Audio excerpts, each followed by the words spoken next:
Hi everyone, this is Chris, and I guess this will be my second episode of Man in the Mirror. The title of this one is going to be Failure to Launch. And before I get started, let me make some disclaimers. First of all, I am back outside in the streets of Manhattan. So that means at any point something weird could happen. So, whether somebody walking up on me or some strange thing happening that you can't see, just keep that in mind as I talk outside in lower Manhattan in what is my typical stomping ground of the financial district. This is 9 times out of 10 where you can find me. And again, I'm taping this just before I go work out and enjoy the rest of the beautiful afternoon.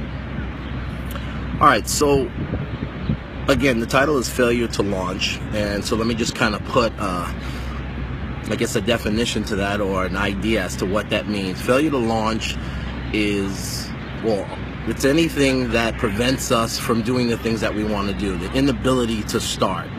And we all have something that we should be doing that for whatever reason something is stopping us. So whether it's you want to start a new business, whether you want to start a new relationship, whether you need to tell somebody I'm sorry for something that happened, whether you need to let something go, there's something that's blocking us from getting to the other side of basically what we are meant to do. So I want to take some time to talk about that, because there have been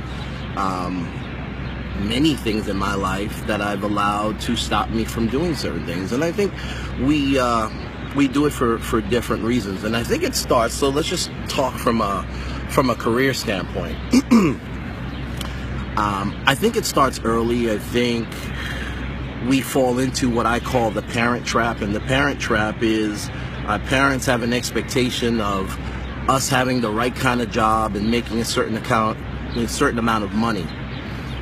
And I'm a parent, so I wanted the same thing for my children. Get a good job, get good benefits, be able to take care of yourself. Unfortunately, we never really stop and think about what that means to our children. And for those of us who fall into wanting to please our parents and wanting to please the people around us, that often means we make decisions that are not in our best interest emotionally, maybe financially, but not emotionally.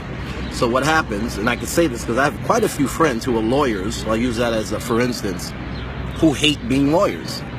And part of the reason why they're lawyers is because basically it would have made their parents happy, and it just seemed like the right thing to do. Many of them had some deeper desires to be something else, but because that didn't seem to offer the same financial path as being a lawyer or a doctor, you could add anything there, I'm just using lawyer as an example, they took another route. And the problem with that is that often leads to unhappiness down the road. You may very well make the money that you want, but then you're miserable doing that. And at least in my mind, making the money and being miserable means a negative outcome for everybody who's around you, whether it's your children, your spouse, everybody's around you, because you are not happy on the inside. So again, back to failure to launch, I think that's part of the problem. That's the early signs of why we fall into a segment of, I'd like to do this, but I can't. Which to me is where most of us live. We live in a world of, we live between the world of want and can't.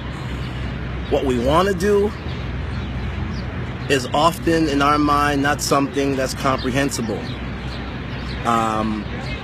And we end up saying, I can't do that because that's not going to afford me the opportunity to do this, or to take care of this, or to live like this.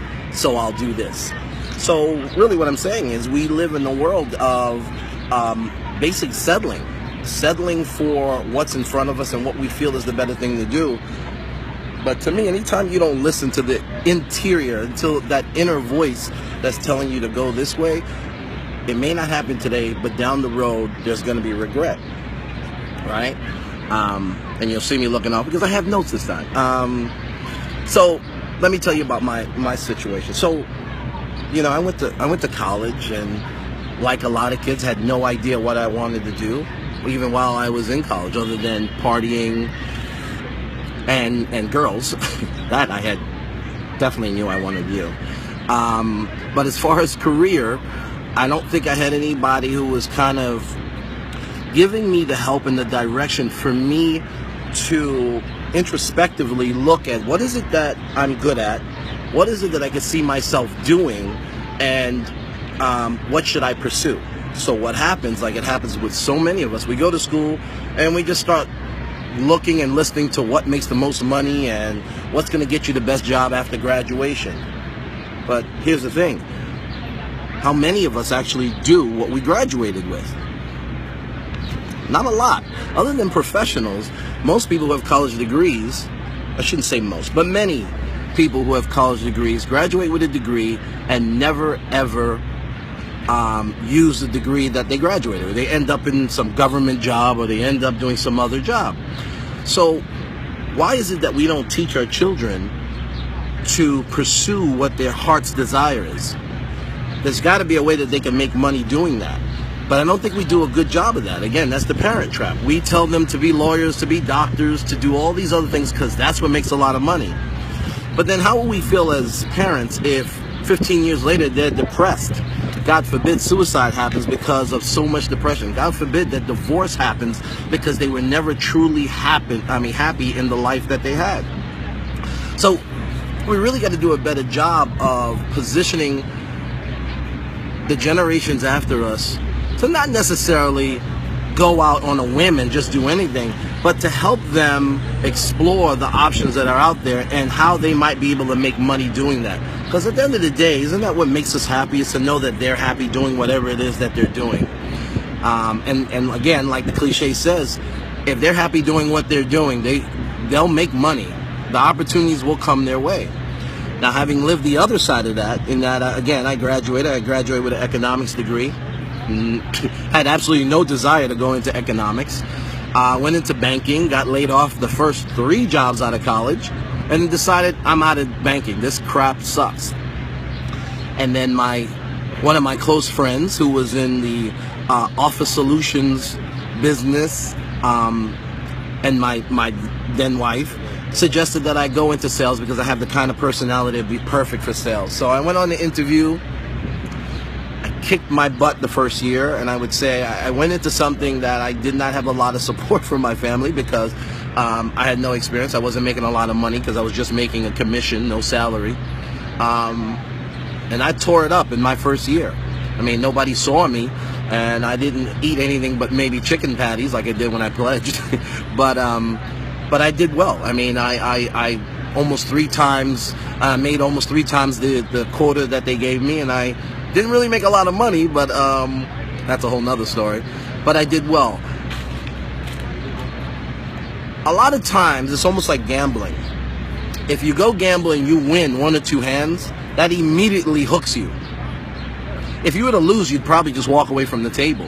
But when you win, you're like, hey, I can make some more. And that's what happened to me. So I found that I had success and I was good at this. And then I had all these great ideas of making money, and I did.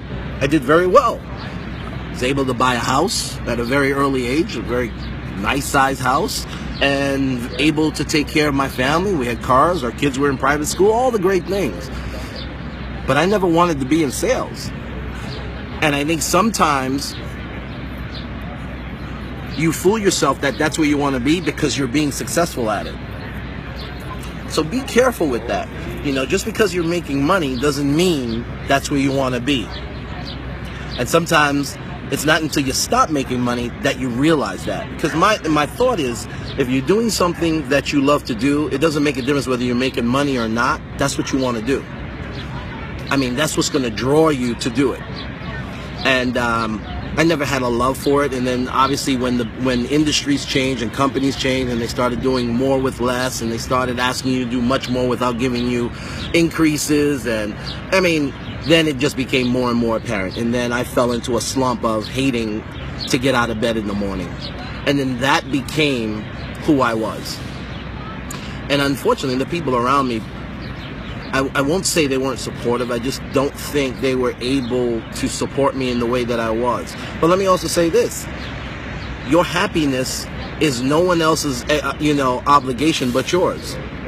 So to walk around thinking that other people owe you something, like they should see that you're sinking and that they have to help you, you're already out of order. That's your job. It's your job to make yourself happy in your own life. So you got to be able to recognize when you're not happy, and then recognize what steps you need to take to change that. I mean, it's just that easy. And I think for many years, I walked around expecting my then wife to be the support and rock and to smack me and say, you can do all things, and, if we got to sell this house and do, and that didn't come. Again, this is not a knock on her, because that's not her responsibility. And guess what? She has her own dreams and her own desires and things of that nature. But I think I put some of that on her, and that affected our relationship in the long haul. So I'm telling you all this so that you see the progression of things when you're not doing what it is you're supposed to do. Also, when you're not doing the things that you're supposed to do, I mean, it impacts every aspect of your life. I mean, you're just bitter. You're bitter about everything. You're bitter about the economy. You're bitter about your friends. You're bitter about maybe even other people doing well and you're not doing well. You're bitter about your kids not understanding the sacrifices that you're making because you're doing a job that you hate, and they're acting the fool without any concern. They're kids. They don't give a shit about that. I mean, they're not thinking about your life. Again, that's your responsibility to do that. So if you're walking around with this belief that everybody around you should be taking stock in the fact that you're not doing as well as you should, I mean, whose fault is that? You control your own life. Nobody else controls your life but you. So the minute you realize that inner voice is telling you, I'm not where I'm supposed to be doing, that's when you're supposed to take action. But here's what happens, as it did with me. We will spend the next 2, 5, 10, 20 years complaining about the life we have, and we would have done nothing to make any progress in another direction. So when I talk about failure to launch, here's what I'm saying. If part of your problem is that you haven't finished college, you're 20 credits away from completing school, and you believe that that's what's going to take you to the next level, explain to me why you haven't taken 3 credits a year to get to that point. Because here's what's not going to stop. Time. No matter what you do, time is going to continue rolling forward. So the best thing you can do is to take advantage of the time you have. Stop complaining about what it is you don't have, what it is you're not able to do, what it is you want to do without taking action. Because if you have an expectation that it's miraculously going to change one day when you wake up out of bed, good luck with that. Not going to happen. So, again, whether it is you want to go to college, I mean, time's going to go anyway. So just say you got 12 months to take 3 credits. If you can do more than that, then great. If it's, I want to be a singer and I've never been able to be a singer, then what are you doing? Are you taking singing classes? Are you going places? Are you doing something? I guess the point is, if that inner voice is speaking to you and saying, I'm not where I'm supposed to be, you damn well better not be the same place that you are today in 12 months.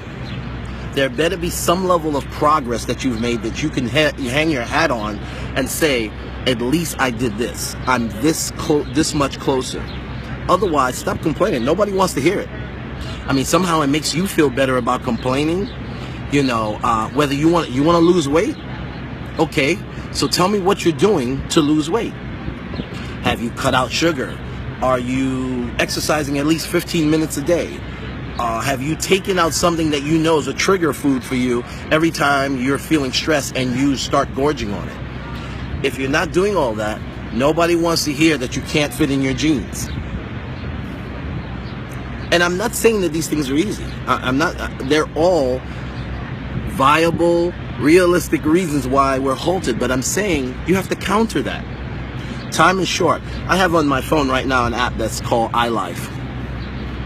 And that app allows me to put in what I believe my life expectancy is. And right now it has 85 in it. And I'm saying 85 because both my parents are in that area right now. So I'm hoping to at least live as long as my parents. So what it does is show you it counts down your life. And right now it shows me that I have about 37 years of life left. That sounds scary when you put it like that, right? 37 years. But the reason why I do that is because we have to live with a sense of urgency. We go to sleep and we wake up every day like we have another 100 years to live. And we don't. You have to live with a sense of urgency. So stop wasting time. There's something you want to do? Start today. Get a piece of paper and write down all the different steps that you need to do. And then stop bullshitting with it and get it done. Nobody wants to hear it. Stop waiting for the Coast Guard to come save you, because you are the Coast Guard. Nobody knows what you need more than you. Now, having said that, I also understand that sometimes we need the people in our lives to help us. So I've had conversations with people who don't feel that they could do it because they don't have the support of their husband or their wife. They have young children or whatever. I'm saying to you, if you deliver the message in the proper way, if these people truly love you, they will make some accommodations to help you get where you need to be. I just caution you to make sure that you give them an end game. You can't go to your wife and say, I need to do this and I need you to support me, and there's no end game. You need to go to her and say, if you would just give me 1 year, if you just give me 2 years of this, I'll get it done. Just stop making excuses. And the people who truly care about you will step up and they will help you through whatever you want to do. Because nobody, if they care about you, wants to see you depressed. Nobody wants to see you not at your 100%. I think about me at my lowest, and I was not the Chris that I knew. I think I'm getting closer today. And I think the only reason I'm able to do that is because I had the luxury or the freedom to do things that I probably was not able to do before because I had a young family. However, the reality is, if I went to my then wife and said these things that I'm saying to you, I don't have a doubt that she would have tried to have helped me in some way. But that's not how I delivered it. I probably more so delivered it as, woe is me, my life sucks, I hate my job, and I gotta do shit I don't want to do. No wonder it wasn't effective, right? Another reason why I think we have a failure to launch is because we have a lot of enablers in our lives. I'm going to call it life's couch. And life's couch can be everything from my mama takes care of me. When I'm in trouble, I call my mother, I call my father, and they're there to help me out. What is the incentive for me to go do when I know I've got an emergency button to push at any time? There is no incentive. That could be your husband. That could be your wife who's like, I got your back. But you know what? Shame on them for allowing you to do it for a ridiculous amount of time. At some point in time, they should be requiring an end game from you. I got your back for 2 years. I got your back for a year. I mean, if you're a man and you're sitting on your couch for 8 years and you're not working and your wife is busting her butt, I mean, it's not that kind of conversation, but I got my own opinion of you. Every able body, you do what you got to do. And same thing with her. She's your wife, and she wants a certain life, and she's, you've got her back while she works through things. She has to give you an end game. And she can't just depend on you working and busting your ass 2-3 jobs and nothing is happening. So those are some of the things that prevent us from doing, because there's no sense of urgency. You'll see me repeating that theme over and over again. There has to be a sense of urgency in everything you do. Everything you do, you got to put on paper, and you got to put an end date to. If getting your degree is what you need to do, then you say, in 3 years, no later than 3 years, I got to get this done. And then you have a plan to work within 3 years to get that done. Anytime you leave something open-ended, it goes on forever. And the strain is felt with the other people in your lives. They need to know there's an end game, and they need to know that you're working towards that end game. If you do that, I guarantee you they got your back the whole time. I guarantee it. Otherwise, these aren't people who truly love you. I mean, I hate to put it that way, but that's just the reality.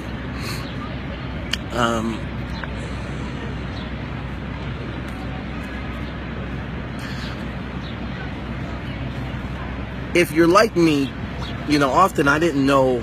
I mean, for a long time, I didn't know what my passion was. People always say, do your passion. And then there's this expectation that we all know what our passion is. We don't. I mean, a lot of times we know what we don't want to do, but we don't know what to do, what it is that we want, that we should be doing. I think you do know. I just don't think that you see yourself being able to make money out of it. For me, I just know I want to help people. I've always known that. Since I was in elementary school, I was the kid who just always helped people, talked to people, helped them through something, broke up fights. So I don't know. Does that mean I should be a psychiatrist? Does that mean... I don't know. I just know that I want to help people. So start there. What are the things that you just always do? Is it music? Is it singing? I don't know. I don't know what it is for you, but put it on paper and start. You owe it to yourself to start investigating to see what are some of the ways that you actually can make a living doing that. But most of us never put it on paper. Most of us never take serious note to it. And again, most of us never teach our children to do that. We just kind of send them off out the door and say, get good grades, and then get a real major that's going to make money so that I don't have to pay everything for you after you get out of school. What about the happiness? Yeah, I'm sitting here in New York, which I think is one of the greatest cities in the world. This is a punishing city if you don't make enough money. It is. This is a punishing city. Now, having said that, I come across people all day long who don't make money, who are as happy as can be. I'm also sitting in the financial district, so I also see people who I could tell by their suits and their purses that they make a shitload of money and they look miserable. I mean, people, happiness is whatever you say it is. I mean, who determines what's happiness? If I give you $500 million today and then tomorrow tell you you have 6 months to live, i.e. Steve Jobs, what good is the money? If I give you half a billion dollars and then tell you that one of your children has a terminal illness, does the money make a difference? Would you switch it so that your kid would be healthy? Happiness is whatever you say it is. Don't fall into the money trap. Find something that you can leap out of bed every morning, you can't wait to get up to do, and that's happiness. Your children will appreciate it. Your spouse will appreciate it. Your friends will appreciate it. I got people now that say, you are so upbeat right now. I'm upbeat because the things that usually give me stress are no longer there. They're no longer there. I ain't making money, but I'm working towards something that I know ultimately will make me happy. And the progress alone is what makes me happy. The progress alone. I haven't even achieved what I'm trying to achieve, but the progress alone makes me happy. Because before, I was sitting in quicksand with no end game. That's a miserable existence. I can't even begin. I know some of you probably can appreciate. And some of you are in jobs right now you can't stand. Right now. But you're too scared to step away because it's going to alter the lives of your family. And I'm not suggesting that you walk away from a career that impacts your children.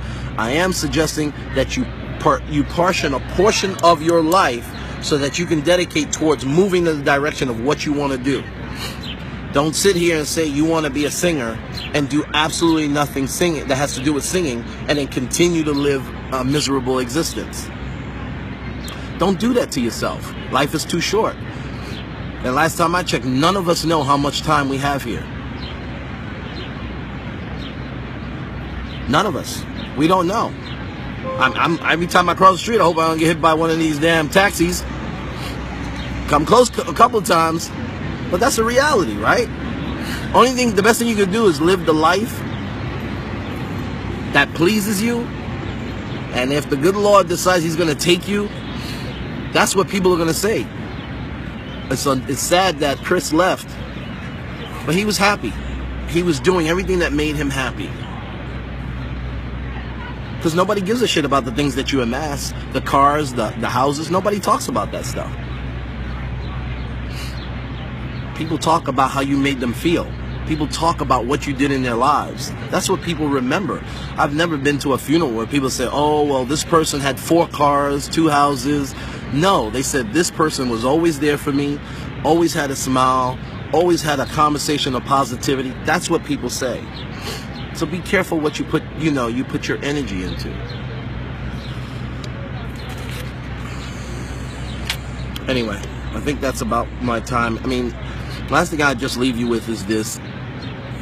You'll watch this and you'll say, oh yeah, Chris made a couple of points, and you'll do nothing about it. And I'm telling you, do something about it. If it applies to you, put some action to it. Get a piece of paper out. Write down everything that you think you're good at. Write down everything that people have told you you're good at. And see if there's something that you can do. Start talking to people about it. If there's something you can do to start working. And if there's something you already know that you should have been doing a long time ago and you haven't started doing it, do it. What are you waiting on? I hate when I get into conversations. This is especially true of single moms. Well, when my children are XYZ age, or when they're old enough. Let me tell you the problem with that. And this is kind of personal to me with my children too. I've made some decisions that maybe in some cases they felt like I left them. But part of the reason why I did that is because whether people realize it or not, the heavy lifting truly comes when your children grow up. It really comes when they grow up. That's when they really need you. So you better get your life in order before that happens. Before they have children. Before they need advice. Before they need financial support. Get your stuff together. Waiting until they grow up and then doing it makes no sense. It makes no sense. Get it done now while they're growing up, so then when they do need you, you're available to them. And you feel better about yourself because you're in a position to be able to help them. People won't always agree with the decisions you make. But again, my thing is live intentionally. Live with intention and make sure those intentions are positive. And you don't have to worry about people's acceptance of what you do. This is between you and the man upstairs. He knows your heart. With that being said, again, this is Man in the Mirror. One love. Peace.